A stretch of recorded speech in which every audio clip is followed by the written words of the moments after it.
নতুন করে চীনের সাথে বাণিজ্যিক যুদ্ধ শুরু করতে যাচ্ছে যুক্তরাষ্ট্র। এটা এক প্রকার নিশ্চিত। বর্তমানে আমেরিকায় শীর্ষ পোশাক রপ্তানিকারক দেশগুলো হচ্ছে যথাক্রমে চীন, ভিয়েতনাম, বাংলাদেশ ও ভারত। সম্প্রতি হাসিনার পলায়নের পর বাংলাদেশে যুক্তরাষ্ট্র বিরোধী কোনো শক্তি নেই। এছাড়া মানুষের মনেও যুক্তরাষ্ট্রের প্রতি তেমন কোনো বিষণ্ণতা নেই। হাসিনার বিরুদ্ধে বিগত বছরগুলোতে সরব ছিল যুক্তরাষ্ট্রও।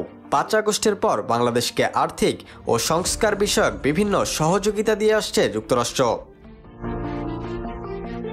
এমন বাস্তবতায় ঢাকায় আসলেন যুক্তরাষ্ট্রের প্রেসিডেন্ট জো বাইডেনের বিশেষ প্রতিনিধি দল। নেতৃত্বে রয়েছেন যুক্তরাষ্ট্রের আন্তর্জাতিক শ্রম বিষয়ক বিশেষ প্রতিনিধি কেলি এমফে রড্রিগেজ।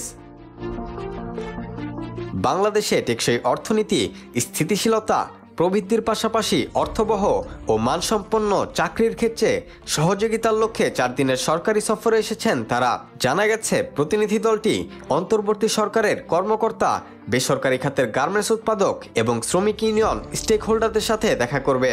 এ সময় তৈরি পোশাক খাতে বিনিয়োগ করা আমেরিকান কোম্পানির প্রতিনিধি এবং বৈশ্বিক শ্রম বিশেষজ্ঞদের সঙ্গে বাংলাদেশের অর্থনীতি, গণতন্ত্র ও শ্রমিকদের সর্বোত্তমভাবে কিভাবে সহযোগিতা করা যায় সে বিষয়ে আলোচনা করা হবে।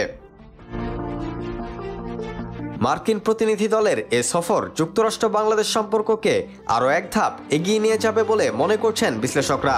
এতে গার্মেন্টস খাতে বড়সড় বিনিয়োগ এবং বাংলাদেশ থেকে তৈরি পোশাক রপ্তানি বাড়াতে পারে যুক্তরাষ্ট্র, এমনটাই ধারণা করা হচ্ছে।